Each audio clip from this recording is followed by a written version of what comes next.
All right. Let's get to Oxford Union. And this was obviously months ago, 5 months ago specifically. This was before my Oxford Union conversation took place before Trump became president. It was, when was it? When did this actually take place? I don't know. It was December 5th. Okay, so it's a post-election, right after the election, but before Trump became president officially. So it was December last year. You wore all that just to put on Dr. Martens? Yeah, I love those shoes. What are you talking about? Anyway, so this is a conversation that took place in December 2024, and it is, damn, you were skinny. I'm literally the same weight now as I am there. All right, Dr. Martens. I just read whatever that chat was saying. Okay. We're priming young men who are already in the throes of radicalization due to the hopelessness that they feel, who are already very vulnerable into being really open-minded, dare I say too open-minded to reactionary opinions. I poured water for you. Okay, that was a thunderous applause in comparison to Cambridge, I'll tell you what. First of all, thank you so much for those remarks. On that note, you've demonstrated a remarkable ability to mobilize your online community. For example, you raised over $1 million, fundraised over $1 million for Palestine, over 200,000 for Ukraine. You yourself donated to the UCLA encampment.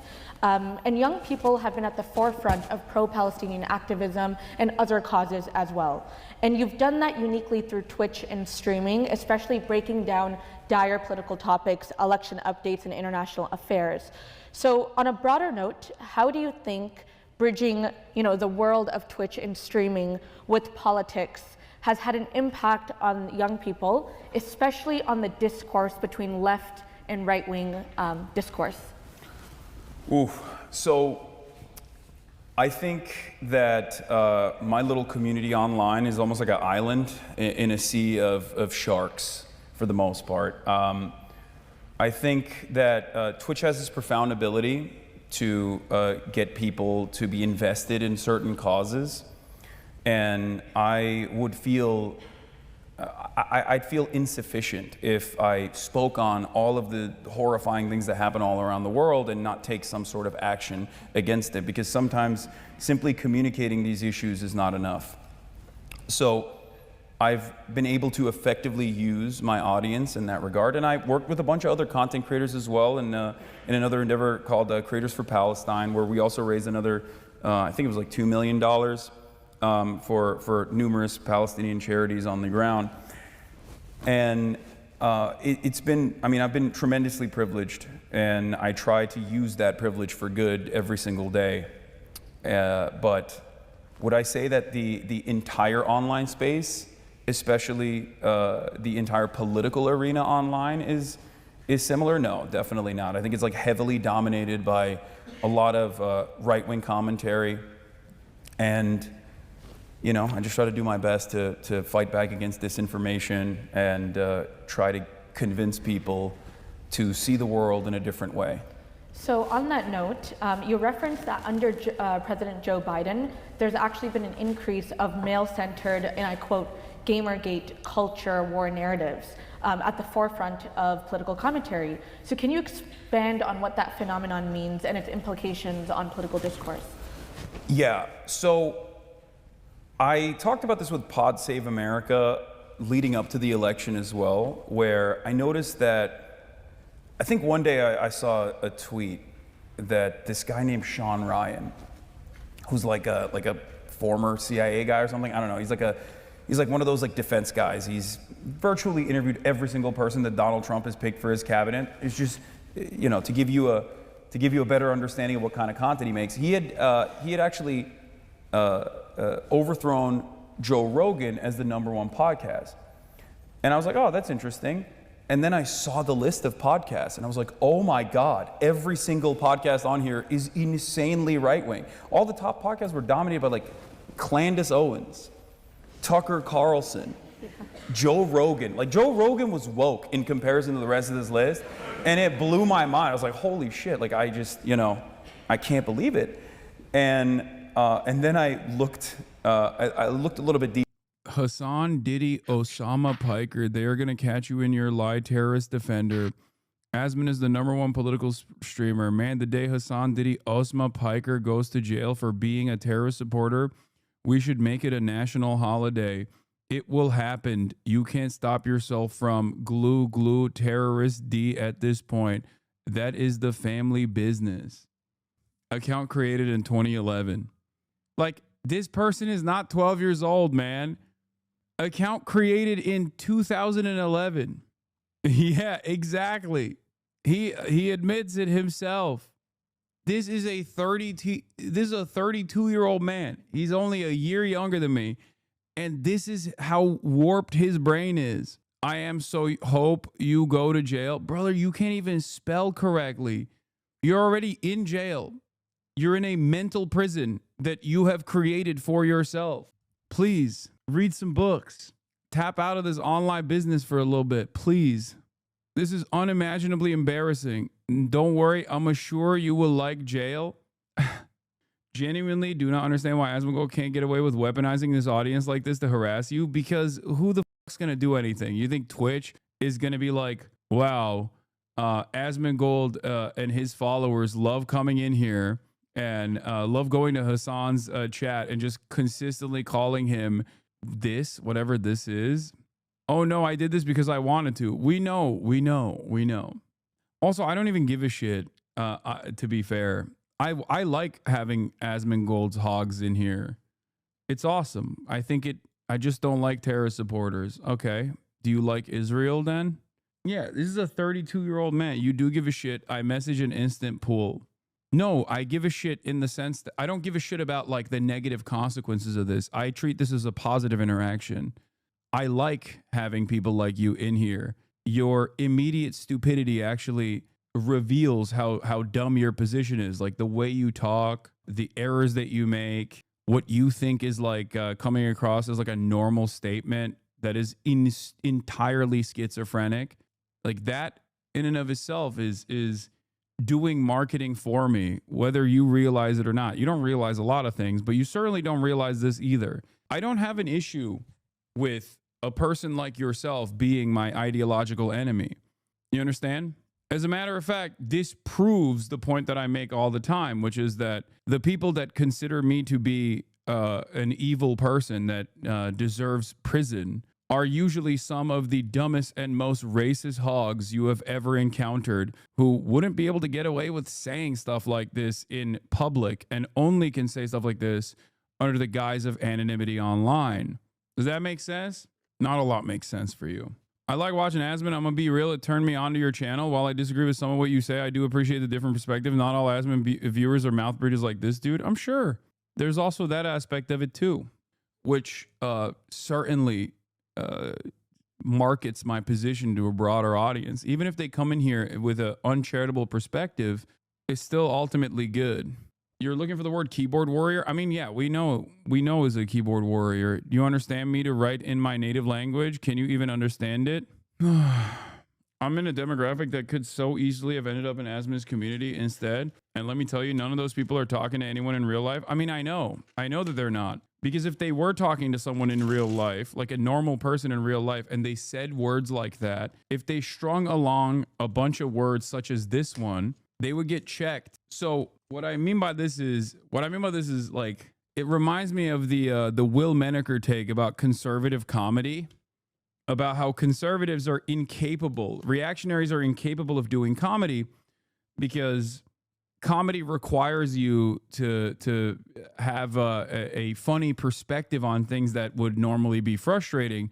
But these guys get so angry midway through the process that they just like start saying a bunch of insane things. This is what's happening here. Like, this person does not even know what his real gripe is. In his mind, he thinks like, I represent Islam, and that's dangerous and scary. That's it. There's no real nuance there. You know what I mean? Yeah, and here, this is his. These are his takes in the Asmongold chat. Moderate Islamists are the grass that hides the snake, kind of the Burgess thing.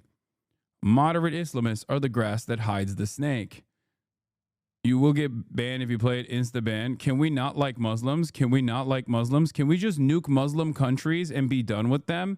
Muslims, man, they can't stop killing. Gaming journalists are idiots. That's lie. That's lie. Hasan is not banned. F Hasan, man. Like, this is in Asmongold's chat. And not banned in his chat for saying we should just nuke all Muslims. As opposed to someone in this community, if they were to say we should nuke all Jews, they would be lasered instantly. Okay? They'd be lasered from this community instantly, and most likely even banned from the platform. They'd probably get a platform-wide ban. Do you see what I mean? They did get banned. Never mind. Wait. They got banned. They got banned. Not here, but they got banned. W base S. I love this woman. W. Most likely, I assume, for spam. Yeah. Banned in Asmongold's chat. Still hates me more. Not banned in mine, though. I did got banned. Why you lying? Dude, I love that. You got banned, and you're still riding. Yeah, 100% banned for spam, most likely. Dude, why you lying? I did got banned. Yeah, I got banned for getting wild for against Islam. Again, banned in the chat, still defending Asmongold. No, I got banned for saying Islam equals terrorist. Okay, well, I'm happy that Asmongold's community is moderated appropriately. I will be keeping this guy, for the record, in the chat. I did got banned. Why you lying? No, you don't represent Islam. You represent terrorists. Yeah, except you already said your opinion on Islam. You said there's no such thing as like moderate Muslims. They're hiding the truth about the dangers of Islam, which you think should be nuked. You think Muslim equals terrorist. That's it. And luckily, no, this person is not 12. Stop assuming that these people are 12. They are mentally stunted adults. He already revealed that he's a 32-year-old man, okay? You need to understand. We got a new pet in here, by the way. And we'll keep it. We'll keep this one. All right, let's continue with this. And I shouldn't have, but that was Spotify, and Apple News was Apple Podcast was the exact same, and I was a little bit worried, so I brought it up, especially because in the space that I'm in, there is a lot of center-right, centrist, fence-sitting content creators that find themselves in the throes of right-wing radicalization, sometimes organically, other times they do it because they know that there's a market for it. But there are a lot of commentary channels out there that... They just ate a perma. They just ate a site-wide ban. Oops. For the whole nuke the entire Muslim world take that they had. 2011 account, too. Find themselves doing center-right commentary all the way to far-right commentary. And it exists in virtually... This is why I lose all my hogs, man. This is why I lose all my hogs. I want to keep them. But then Twitch will just be like, okay, well, that's an incredibly racist thing that this person said. They deserve a ban, site-wide ban. And then I can't even... Still talking about Asmongold? No, you dumb... I'm not the one who brought him up. That chatter did. Are you guys so stupid?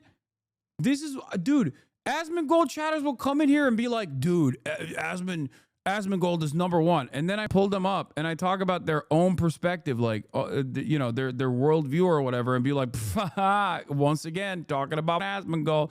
It's like, no, you brought it up. Every single interest that young men have. You like cars? You go to a YouTube car channel, and all of a sudden this guy's like talking about the G-Wagon's history, and then he's like a little bit too enthusiastic. You're like, what's going on? Why are you talking about it like that? Or video games obviously is the one that everybody knows, where virtually every single commentator in that space is constantly talking about, like, there was a black woman on a video game. That's woke. That's DEI. We need to end that. And I think that we're priming young men who are already in the throes of radicalization due to the hopelessness that they... You are sad that a psychotic racist got permit because you can't play with your pet, man. Please fix your brain. I mean, I think that's the appropriate way to deal with a lot of these races, you know? It's just like I want to pet the hog a little bit. They feel who are already very vulnerable into being really open-minded. They are, say, too open-minded to reactionary opinions. So just shifting to the election, you and other left-leaning commentators have been vocal in condemning decisions by the Democratic Party in the run-up to the election. You were actually kicked out of the DNC, and I'd love to hear a little bit more about that. But even after that, you know, in the recent pardon... Asman has a Hasan emote? Wait, really? What is the emote that he has of me? Dude, once again, the double standard is so ominous, so glaring, so obvious. It's like... It's called Crash Out. That's so funny. And it's me soy facing. Dude, that is hilarious. Okay. First of all, any kind of like face distortion that is applied to me is additionally funny when you look like Asmongold. But secondly, if I were to use any Asmongold emotes in my chat, how much do you think his community and every other adjacent right-wing community would lose their minds and be like, dude, you're so rent-free? I need to see this emote. What does it look like? Is it this? I guess we have the cockroach emoji. By the way, you mog him with that emote. You have more bottom teeth than him. They unironically used to ban streamers for doing shit like this. If you did this, they'd scream until you got banned. Oh, for sure. If I had like a ugly ass emote, not even like, I wouldn't need to like uglify it to be fair. But if I had like a crash out emote talking about Asmongold, I would probably get banned. Let's be real. This is the emote.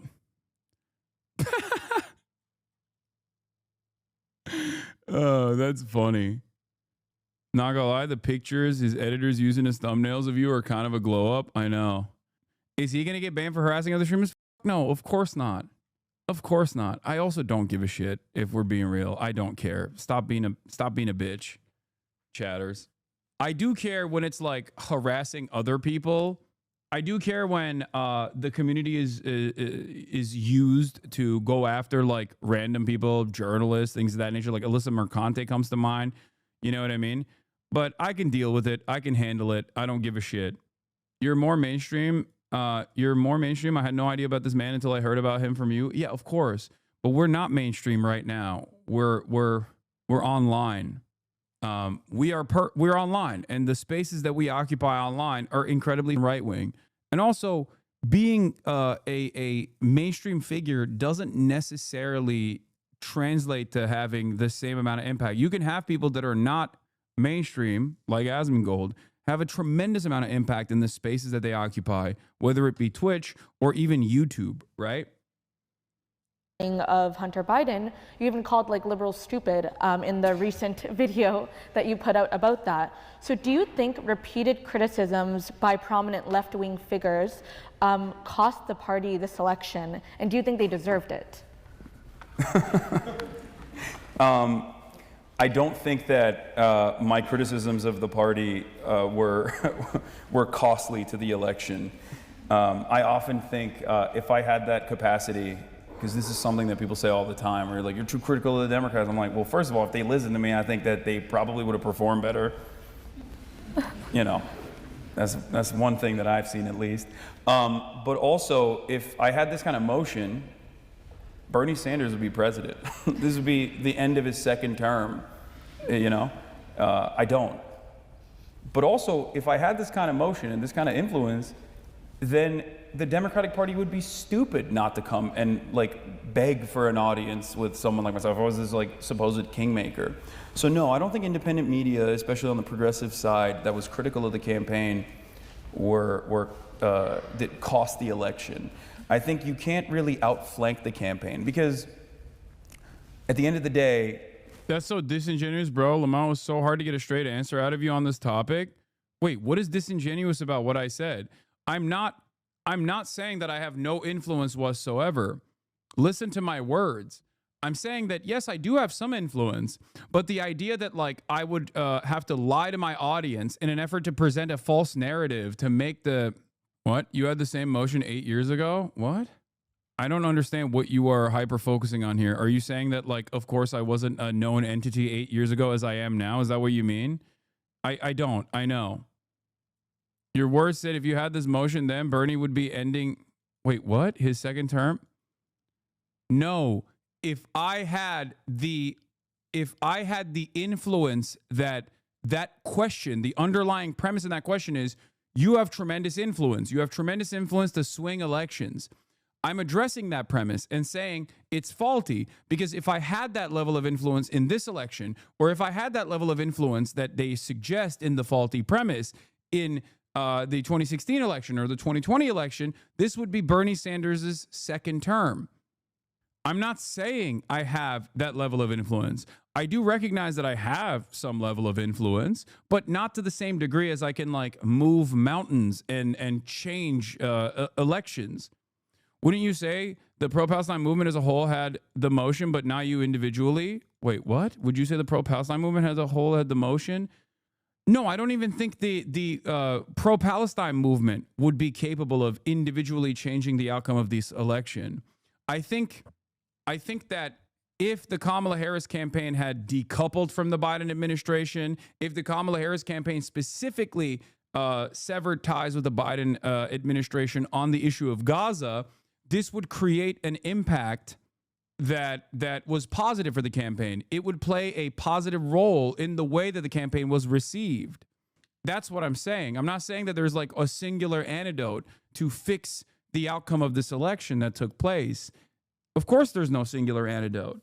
There are a million different reasons why people either chose to not vote or vote for Trump or vote for Kamala Harris or even third parties. You have to combine all of those different reasons and try to present the best possible alternative. Try to present the best possible campaign that way.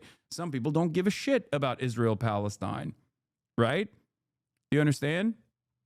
So there is no singular focus. There is no singular reason. There is no silver bullet here that could have helped. Fair put me down. No, I'm gonna shake you a little bit before because you're being silly. Don't yap the cops. Why Hassan Piker's U.S. Customs story kicked off backlash. Yeah, I saw this morning. What shoes are those, bro? The Dr. Martens. They have $1.5 billion in their war coffers, and they're using that to be like, this is what we represent.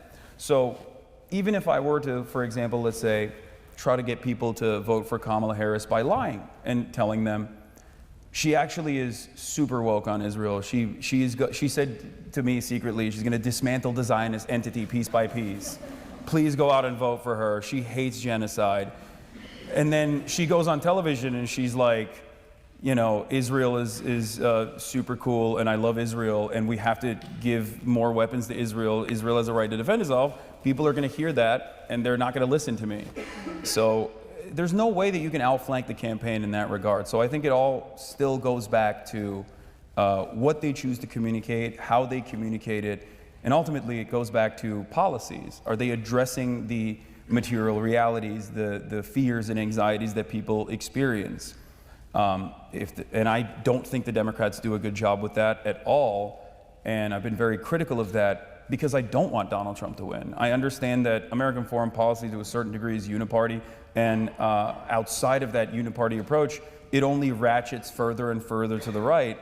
And that only happens when you have a right-wing president. So I don't want that to happen even on Gaza policy, which is, you know, seemingly uniparty regardless. And in order, like when I make these criticisms of the Democratic Party, it's not to harm them. It's because I want them to actually be a competent anti-fascist counterbalance to the Republican Party. I want them to fight. So recently, as I just referenced, you did have a video on President Joe Biden's pardoning of Hunter Biden. And I actually thought you had a very interesting take on this in your video about pardons and crime bills. So how do you feel about the fact that the son of the man who led one of the biggest crime bills, which imprisoned the lives of many minorities and Black Americans, etc., just pardoned his son for those very same crimes? Yeah, it's pure hypocrisy. It's ridiculous. And I don't mean hypocrisy in the sense that like he kept lying over and over again that he wasn't going to pardon Hunter Biden. I understand when he says it was an instance of lawfare, which is ironic because that's what Trump talks about all the time as well, and said Biden's DOJ was prosecuting Trump unfairly. I mean hypocrisy in its purest form. Joe Biden does not care about poor people, black people, brown people when they are now, their lives are irreparably ruined because of mistakes that they've made with the crime control bill that he was the architect of. But of course, when it's his own son, he's like, oh my God, we have to free him. One thing that I also got frustrated with was, at least do clemency for thousands of other people. Like, what the f are you doing? You're like, no, I'm just gonna fix this situation for my son. And worse, he also came out recently, and I can't believe he said this, they're actually entertaining a blanket pardon for Liz Cheney and Adam Schiff. Now, I get why he's trying to do that, because he thinks that like these important figures are probably going to be unfairly persecuted by the Trump administration. But like, really, Liz Cheney? Like, let her go to prison, please. Like, what are we doing? Anyway, that's my take.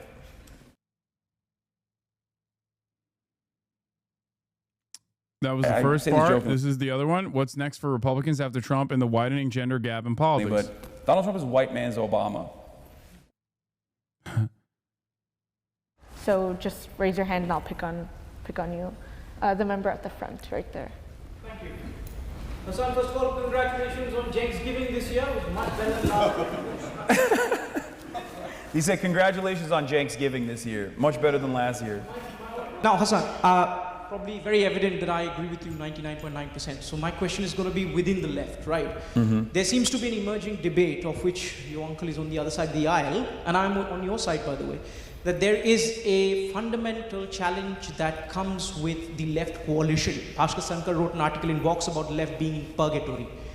It appears to me so, and it's an honest criticism to you and all the other leftist streamers, Kyle Kulinski and everybody else. You guys talk about working class politics, but you guys don't look, walk, or sit and, be with the working class. That's an important hurdle, I feel, in not only making sure that you're advocating for those people, but also giving them the trust that you are their man and you will be fighting for them. One of the reasons that Joe Biden won the Midwest was because he could present that Scranton Joe figure. How do you perceive that challenge, and how to sort of also deal with this sudden turn among the leftists that we're going to put the trans people and the gay people under the bus? Balancing act, Hasan. How are you going to do that? Great question. So I think that the way that the Democratic Party has done this is awful for the most part. I think we all agree on that, or at least, it was a demonstrable failure. The way they've presented this in the past is, we're going to defend trans people, so you might as well vote for us, and make a compelling harm reduction argument, which has been a demonstrable failure time and time again. That Hasan does so regularly, but people choose not to see it or genuinely don't because they only consume sound bites and clips. No, I think aesthetically, I don't, rock the, every now and then I wear Carhartt pants, but it's obvious that I don't masquerade as working class because I feel like it would be disingenuous to do so. That's not who I am. I am who I am. I like what I like. I see no reason to lie about those things. And I feel like when Ted Cruz wears the snakeskin boots and a big belt buckle and says, yeah, I'm a real working class man, he's lying. I would rather not lie and be honest and tell you exactly what's up. That's it. We are better than the Republicans and will protect you, but we're not going to make any, we're not even going to say we're going to protect you. And apparently now they're not even interested in protecting trans people at all. They want to be the transphobic party on top of everything else. I think this is a failure. I think the real way to combat this is not. But as far as showing up for stuff, I do actually go to the front lines. I will speak at protests. I will go out to marches. I will go to organized events. I will fundraise for organized events and activists. So I do all of that. And I also film all of that. And I try to offer a voice to all of that as well. So That is the reality. You hate anything that's not West or East Coast coded. I mean, I also have a tremendous amount of distaste or disgust even for Los Angeles, especially as it pertains to lack of affordable housing and the impact that has had on the exploding homeless population. I have so much anger and resentment towards California for not having any adequate public transit. So obviously that's, you probably don't hear it as much because when someone from California shits on California, that is seen as more valid. But for someone from California to shit on Idaho, all of a sudden it's a very different, more contentious situation for you. Do you see what I mean? Not to succumb to wedge issues that the Republicans are routinely using as a distraction, because the reality of the matter is they don't want to have the tough conversations. They don't want to have an argument against someone who says, we need to build social housing, we need to build public housing, we need to claw back the housing market from these speculators, the people that treat it like as a simple asset and not shelter that you need for survival. When the Democratic Party makes a convincing argument on that front, now part of the issue of insisting that leftists engage in working class aesthetics is that people can almost always see it as disingenuous. People aren't stupid, and wearing a cowboy hat or flannel is not going to actually convince people to join the cause. And this has been proven time and time again. It also always begs the question, what do working class aesthetics even entail? Yeah, there's hella dripped up teachers out there, for example, who have an interest in fashion. I see it on TikTok all the time. There's like teachers in fucking Oklahoma, Texas, who also love fashion. And then when they're not at school, they get to show that. You know what I mean? You have baristas. Baristas are some working class. Like, it doesn't, all of this stuff is just pure aesthetics. I don't try to focus on that stuff, or at least present myself in a way that I'm not, in an effort to garner the attention, or in an effort to showcase. I mean, aesthetics and optics are a part of this, for the record. To be fair, they are a part of this, okay? It's marketing, and I am a brand at the end of the day, and therefore, if I were to represent myself in that like working class way, I think it would be more helpful for sure. But I still choose not to, because I think it's just not who I am. I don't want to do that. I don't care. The Republicans have to present themselves against that in an effort to defend their corporate oligarchs, their corporate benefactors. And because of the unfortunate reality that the Democratic Party is also captive to the same corporate interests, they refuse to make that argument. And in that process, when they don't have anything, we don't have any red meat for the Republicans to grab onto and attack and try to position themselves as being against, especially popular policies such as Medicare for all, then the Republicans dominate the field. And culture war issues and wedge issues are their bread and butter. So I think it's a twofold problem. Obviously, you should be uncompromising in defending all marginalized communities. But having said that, the best possible way to do that is by pushing for universal programs that affect the lives of every single American unconditionally.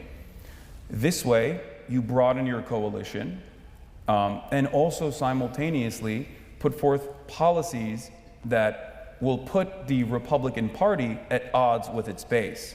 And you need to be able to do that in an earnest way as well. So there's a long way to go for the Democrats, who unfortunately have destroyed any sort of goodwill that they could have had. They come across as technocratic elitists that are ideologically minded and invested in third-way neoliberalism unconditionally.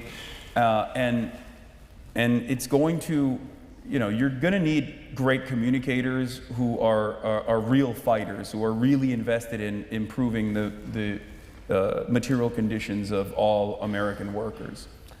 Next hand. The person in the very back with the plaid shirt. Yes, you. So in your speech, you raise sensible and legitimate concerns about Israel and its practices and how it has conducted the war, etc. I think you're somewhat vaguer on the solution. You implied, quote unquote, the dismantlement of the Zionist project. Could you get in a bit more of the specifics of what that would look like, who, be governing the land, what happens to the millions of Israeli Jews and Israeli Arabs? Of course, great question. So I am a firm and committed believer in a singular, solitary, secular state. This is somewhat controversial for a lot of people because I think like for so many years at this point, for the past couple of decades, it's always been the two-state project. Bro, this is a crazy amount of salad. And that is like the most likely, most realistic outcome. But I agree with Avi Shlaim, Israeli, Iraqi historian Avi Shlaim, who also went on his own intellectual journey of moving away from the two-state solution to a singular state because of what the two-state solution represents. I call it the so-called peace process, peace process for a reason, because that was very cynically used by the Israeli government to really explode the settler expansion in the West Bank to create Bantustans, to create these like tiny micro-Palestinian villages that they cut across deliberately. And that's what the two-state project looks like. And I think at this point, it's become a single state already, that Israel is the sovereign state of this entire territory, and it is an apartheid state. So I hope that with enough pressure, and it is already happening, things are changing in a way that I never thought I would see in my lifetime, where people will continue to engage with boycott, divestments, and sanctions, and make it impossible for Israel to maintain an apartheid state, and it will inevitably dissolve in the same way that the South African process happened. The member at the very front in the black coat. Hello. First, thank you so much for being here. It's great to hear you speak. I'm actually from UCLA, and I think you donated some pizzas to our encampment in the spring, so we really appreciate that. My question is on a topic Sarah brought up earlier, which is the reality of this really widening gender political gap among young people. Especially like in online spaces, the radicalizing of young boys is a really intense threat. So I was wondering if you had any thoughts on how we can culturally course correct and adjust that issue in the future. Yeah, it is a real problem. It is becoming worse and worse, I think.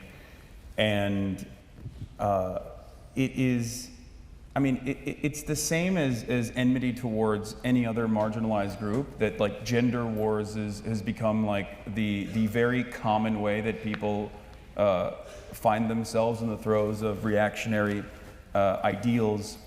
And I don't necessarily think it's just like the manosphere or the content that is making people this way. I think ultimately I'm a firm believer that if you solve a lot of the material problems, that you will be able to make it much easier to tackle some of this nascent reactionary sentiment. A lot of young men are vulnerable. They're getting worse and worse educational outcomes, and as a consequence of that, they're getting worse job outcomes. They're no longer seeing upward social mobility as a reality, and they have the exact same social and economic pressures that everybody else faces as well, in terms of no job prospects, never really owning a home, never really retiring. Like, that's not even a reality for many people at this point. And I think that creates a lot of anger, and especially if you're a young boy and you've grown up in a patriarchal society, you also have a built-in sense of entitlement that comes along with it. You see this a lot more in young white men in general, and a combination of all of those factors, I think, play a very significant role in the way that young men view the world and the anger that they feel. So I know I feel like I'm repeating myself quite a bit on this issue, but it comes from trying to fix some of these underlying societal problems that will help every single person. And then outside of that, you probably have to take a look at education. primary schooling and whatnot, and the curriculums and the way that we educate people, and maybe make some fixes if you want to tackle this issue. But I don't see any politician coming out and directly addressing that at all, and so I feel like the problem's only going to worsen. Damn, everybody has a question now. Okay, as a member that's putting their head up like that, yeah, you. Hi, thank you very much. I thought it was interesting what you brought about with the growth of right-wing Europe movements in the West. I think the thing which distinguishes what's going on in the States from Europe is it's really centered around one person. The Republican Party is in many ways a Trump party, which begs the question, what happens to the Republican Party after Trump? The Republican Party is a strange coalition of very many different people, only really brought together by their love of this one person. So does the party split when he goes? Because a lot of these people really do not like each other. So I would be very interested to hear your view on what happens after. Thank you. Someone said, by the way, please don't tell me you think education needs to be catered to boys like it already has been since education was invented. No. That's only one aspect of the problem.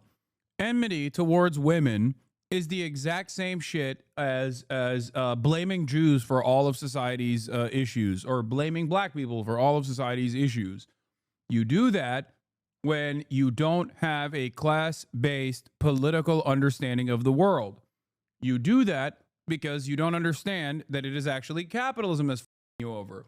It's not a woman that is responsible for your lack of safety and security in your future. Especially if we're talking about young men.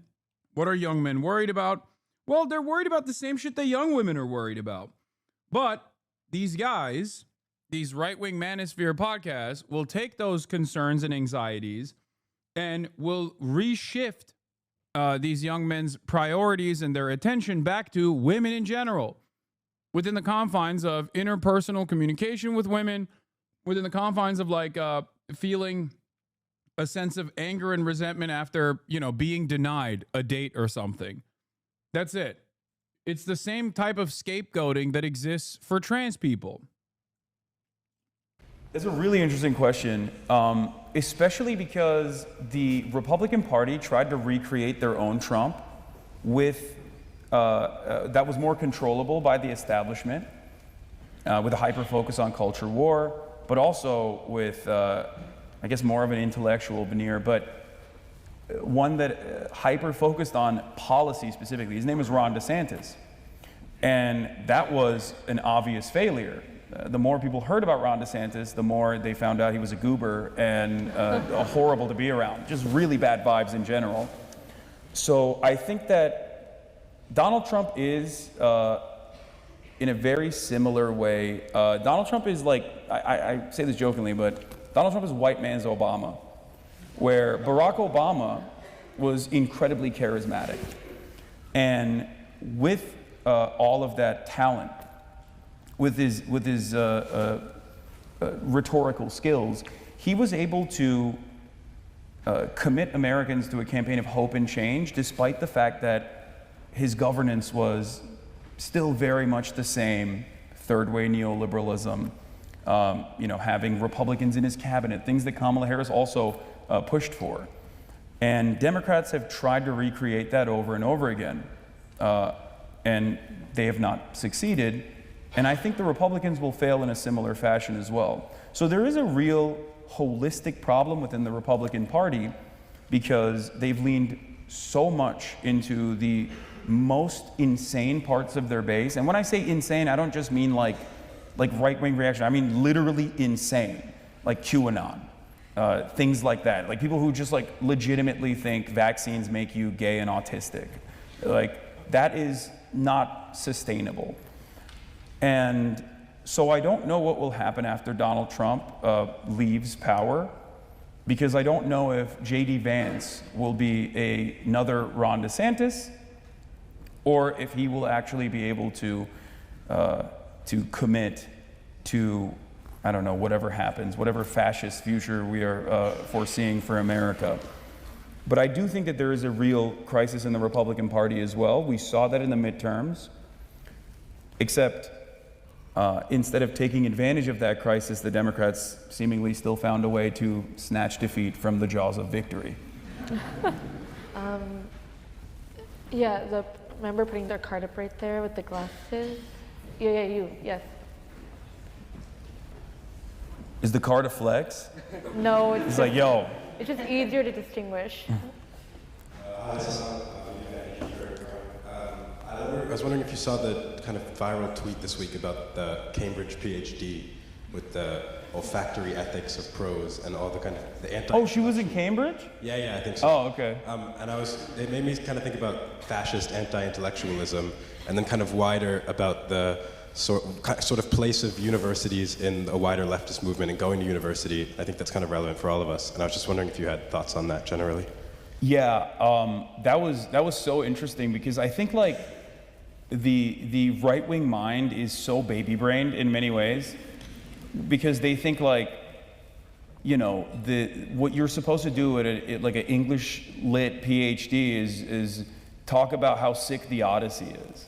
Like that's what they think, and I saw a lot of people criticizing this person, being like, "Oh, why is this hyper niche, like hyper specific thing that you focused on for your dissertation?" It's like that's what you're supposed to do, like, and I mean, in that intellectual examination, you end up uncovering certain truths that you never would have thought, and I see a broader problem with the way that the right looks at all matter of scientific inquiry. And it's very frustrating, and it's also very damaging when you have Elon Musk and Vivek Ramaswamy talking about the Department of Government Efficiency, named after Dogecoin. I mean, it's idiocracy. Like, we literally are living in idiocracy world now. But one thing that they are constantly, like they've been constantly pointing to is, why are we spending, you know, $2 million on like raccoon piss? And it's like, yeah, you probably don't understand why the government is doing that, but like my immediate reaction to that isn't like, oh, these dumb woke scientists are doing that. Like, there's probably a reason for it. And then lo and behold, you find out like, no, there is actually a reason for it. It's like trying to figure out new methods of warding off predators without while using pheromones that are not necessarily dangerous to the environment, right? So this is really scary when you have these people that are in control of the funding mechanisms of the government, and their stupidity is going to, I think, shut off a lot of scientific research, and I'm very frustrated by that. This is before Doge came into action, and of course, everything I predicted happened. But I don't know where we go from here, really. I just hope that maybe maybe you'll jiggle some keys in front of them and their attention will focus on something else, hopefully. Because, yeah, God forbid, you let these guys run the show. I mean, it's gonna be awful. But it also, I mean, I guess is similar to Nazi Germany as well, where they were like very desperately trying to find trying to dampen the way artistic expression worked, and they were like really hyper focused. They thought like modern art was degenerate, and they wanted to recreate more orthodox versions of art, and obviously that was a failure. So I think when there's a will, there's a way, and hopefully people will overcome these problems. Idiocracy is a term I should use more. Yes, remember here. This is the last question, I believe. These questions, by the way, I don't know what he's gonna ask. Okay? These questions, I will admit, have been a lot more policy focused than the Cambridge ones were. I don't know what was going on. The Cambridge ones were literally like, I saw a YouTube video of you 5 years ago where you were making a joke that I'm taking seriously. Why did you say that? And I was like, I mean, it's a joke. I did have some quotes I couldn't get to. Oh, damn, you were ready. I was ready, but I was like, I'll be nicer. Someone honestly asked me, like, why do you think Crimea belongs to Turkey? Wait, you got asked that at Cambridge? Yes. We are the better place. That was, I mean, yeah, so far it's been great. I don't know what he's gonna do. Someone didn't even have a question. My last question at Cambridge was, My last question at Cambridge was, why do you call yourself a socialist when you have a house? Wait, that should be like a t-shirt quote. I mean, yeah. I don't want to push back on any particular kind of one thing you've said, but as you've just alluded to, I think there are quite a few things that people kind of consistently bring up against you, which I think you say in jest, and kind of I see where it comes from. But do you think at times it's proved kind of damaging and kind of unconstructive with some of the things you've said in the past? Particularly people bring up kind of very popularly kind of what you might have said about 9/11 or October 7th. Okay, that was the quote that I had. Oh, you were asking about America deserved 9/11? I mean, so, no, you're right. I agree. I think it comes with the format for the most part. This is what they asked me in Chicago too, if you remember. And what's interesting about it is like, I think in a way it's a little bit victim blaming, but they don't understand that because they don't know they don't understand how the sausage is made. Like you guys are a little bit more locked in on how the sausage is made, so you see it every day. Where the reasons as to why, like it's virtually impossible for me to maintain this civil aesthetic posture for 8 to 10 hours every single day when talking about politics, right? And there are definitely opportunists who take advantage of that anger. There are opportunists who take advantage of that anger to basically do smears in the same way that they would for prominent politicians. There is, I'm going to go out on a limb here and say something that might piss people off, but I'm honestly shocked every day that I'm not canceled more frequently, given that I talk about politics every single day from a position that is not broadly represented in American media at all. It's actually wild because one thing that content creators always come to me and are in shock about is the fact that I talk for 8 hours in general, right? Content creators, if you ask them, will be like, there is no way I can do that. I will literally get myself canceled because I will say something that will be misconstrued. And that's not just about politics. That's just in general, right? Every single content creator, if you were to ask them, would they be able to maintain like an 8-hour broadcast, would tell you, ain't no way, I will absolutely get canceled. It's not because they're illiterate, chatter. Some of them are, okay? But you're wrong. You would get canceled too.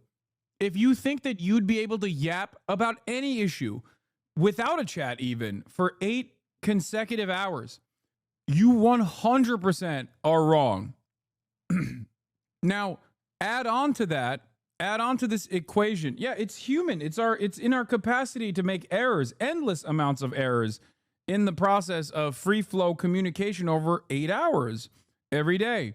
Then add on to that the fact that I'm talking about politics. Then add on to that the fact that I'm talking about politics from a perspective or a framework that is not broadly represented by recognizable to the overwhelming majority of Americans, or even, dare I say, considered to be hostile types of politics, because it's like inherently antagonistic to the pre-existing hierarchies that people take for granted under capitalism. Then on top of that, add on a bunch of ideological enemies from all different swaths of society who are intensely focused on trying to vilify me every step of the fucking way, basically gang stalking me. I think I do pretty well under this magnifying glass, all things considered, you know? And that's it. Part of the reason why it doesn't really work is that, and here's what this chatter said, and that's really funny. Not this chatter. This chatter, Yeet cancels you every day. Like, that's what I mean. There's like, I have stalkers and accounts dedicated to stalking me, content creators dedicated to stalking me, and communities that are dedicated to stalking me. You will regret this word. You will regret saying this. No, the point that I'm making is not inviting further scrutiny. I'm saying that I've already maxed out on scrutiny, and I choose my words very carefully. But in that regard, yes, there will be moments where I get canceled. There will be moments where I come across as maybe a little too passionate, and no one really defends you. That's the other side of it. Part of the reason why most people don't even want to defend me is, one, because I have my own community. I don't expect anyone to defend me either, because I understand that like no one has the capacity to deal with like the level of insane stalker behavior that I have to engage with. I mean, it's obsessive. It's a obsessive business, you know. Is smart to stream at times that Asmon is not on, so your political stream doesn't seem so small in viewership. It's all good, baby. I think it's a more damning indication of American politics and American political discourse on this platform than you think. I'm good though. Thanks though. Maybe when you start your own journey as a political commentator, you can choose to stream outside of the hours that me and Asmon stream at. You're right. People love Asmon and Hasan. The overlap is insane. So anyway, that's what I mean. Everyone understands it. Everyone understands like how insane the format is. So of course, in this format, like there's gonna be kinks. There's gonna be issues. But I try to do my very best regardless. There was a TikTok comment on one of your videos saying how they didn't get why you would yell all the time until they actually tune into your broadcast frequently. And after 3 years, they are surprised how calm you are and how you don't yell even more often. Yeah. Legion Miller acknowledged in a recent video about your detainment that you have a bunch of privileges and you still get so much hate. Why do people give Asmongold any credit? Because they are even stupider than the way Asmongold presents himself. I wouldn't necessarily say Asmongold is stupid. I don't think he's just very knowledgeable on politics. But there are people who are incredibly dumb, like much dumber than even the way Asmongold presents himself. So much so that they are like, oh yeah, I agree with this guy. This guy's a truth teller. That in and of itself is damning. It's damning for political discourse. And I think a lot of people don't understand that. They don't understand what a horrible representation this is for political discourse in the United States of America in general, especially online, especially in independent media, that Asmongold and the way he presents himself, which is an incredibly dumb person, even though he's not so dumb. Asmon isn't stupid. You are without a doubt the most charitable person on this platform. No, he is not as stupid as he presents himself. That's all I'm saying. It doesn't matter. You can see this as a defense of Asmongold or not. I don't give a shit because I only care about his output. And his output is incredibly dumb and incredibly racist. But I don't think he truly cares about these issues that he speaks on. He's just simply performing to a crowd. It's his viewership is his views are overall aligned with a lot of the things that he talks about for sure. And perhaps he's gotten more radicalized over the course of the past couple of years. But having said that, having said all of that, I think he still is nowhere near as dumb as he presents himself. So Tim Pool, I think, is dumber than even Asmongold. Tim Pool doesn't just present himself as a dumb person. I think he legitimately is a dumb person. Like, he's a bad person and he's dumb. Asmongold, I think, is bad and grifting, but not as dumb as Tim Pool is. That's what I believe. Now, obviously, none of this really matters. I was talking about, like, the way I carry myself and how damaging that might be to, like, the broader leftist movement. Now, the reason I take that in stride to the best of my ability, but I still try to explain my position here, is because most people don't understand what it's like to be a Twitch streamer. And I'm not doing a woe is me type situation. I'm, like, very privileged. I recognize that, right? But having said that, the format itself lends itself to being clipped out of context, and to the broader format of the internet overall is incredibly reactionary, incredibly angry towards any sort of, like, progressive politics. So as someone who defends all of these things that these guys want to undermine with regular frequency, I've become this, like, singular amalgamation of, like, all things socialism, communism, progressive, pro-trans, pro-women, all of this stuff. And it's a lot easier for many people to just, like, disparage me as a catch-all, to position themselves as, like, anti all of the things I represent, than to actually individually turn around and defend their idiotic positions on every single one of these issues piece by piece. It's a way for a lot of right-wingers to basically maintain, like, some semblance of, like, a political attitude while presenting themselves, while signaling themselves to the rest of the right as like one of them. That's it.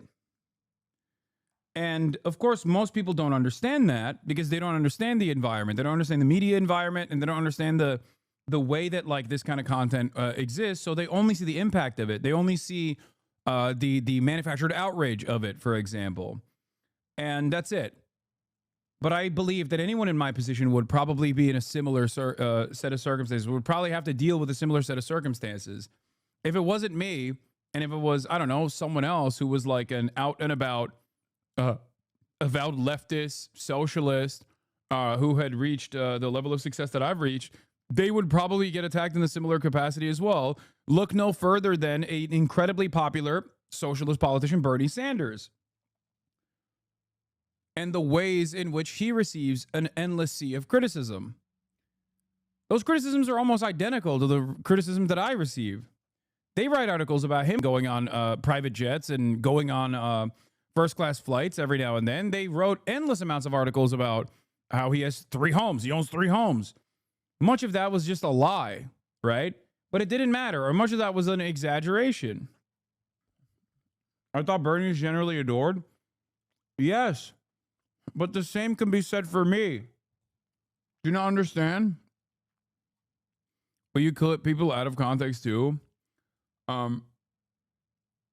It's because you got clipped uncharitably that I found you. Hot takes happen, but you changed my life to be mutual aid focused, to help me be ready to help people after people's roofs got blown off yesterday by the NATO. Anyway, with Bernie, which I'm not comparing myself to. I mean, he's a politician and a leader in this movement. I'm just some random Twitch streamer, but the overall like focused resentment is for the same exact purpose. It's to disparage and undermine the politics of the man rather than actually tackling the policies of the man. And the same thing goes for myself. Do you see what I mean? So, like I said, it's just people don't understand why there's so much heated discourse in this and what are the motivating reasons for said heated discourse. And they only see the end of the heated discourse. They see the impact of said heated discourse. And then they go, oh, why did you say this thing that pissed a lot of people off? Don't you feel like it's unproductive to piss a lot of people off? And to which it's going to be really hard for me to explain like the dynamic of online content creation and whatnot. But here it is. Let's watch. Part, if we're going to be super serious about it, like I'm talking for 8 to 10 hours. Sometimes, you know, tensions get high. And I get emotional. I'm very passionate, and I say things that can be very easily misconstrued, right? Even the 9/11 quote is something that is virtually not even a point of contention in academic literature if you discuss it as a point of blowback. Like if you meddle in the affairs of the world, inevitably the very same people that you propped up as brave mujahideen that were anti-Soviet warriors on the road to peace. That was the way that Osama bin Laden was featured in, I believe, 1993 on a famous Independent article. Yeah, those guys are going to inevitably be like, I'm going to use the training and the guns you gave me against you. And that was what I was talking about in that situation, but did not communicate it in the best ways possible. And especially with the clickbait culture that we now have, whenever I talk about complex, nuanced, and dense geopolitical issues. Okay, never mind. I kind of cooked. I take it back. I was too harsh on myself. Oh, that boy was cooking. Low key, but high key. I mean, I basically explained everything I was telling you guys just now. You can always make it, you can always cut it in a way where you can make it seem like I'm saying the exact opposite thing that I'm actually saying. But I think ultimately, the way I feel about it is like I would rather still maintain somewhat of a humorous nature, even if it's like gallows humor. Not saying that about the 9/11 thing, but just in general, you know, instances where I've like been clipped out of context or been taken seriously when I'm very obviously joking. I don't believe Crimea belongs to Turkey. Like in moments like that, I would rather continue doing my coverage in the way that I'm doing it and not succumb to the naysayers and people who wish to try to stop me and smear me and cynically clip me out of context in an effort to try and censor me. I'd much rather continue doing it the way that I'm doing it, because I feel like it would be very boring. There are a million content creators out there who engage in the dense subject matter with the academic tone that it deserves, right? I'm trying to make things more entertaining. I'm trying to make things more appealing, and I'm trying to educate people while also, sometimes making them laugh or entertaining them. So that's my that's my primary focus.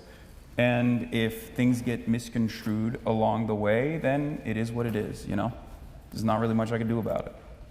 So that was the last question. Thank you so much for coming. Everyone just please remain seated while my guest and I leave. But that's Hasan Piker. Thank you so much. Thank you. It was a pleasure. Thank you.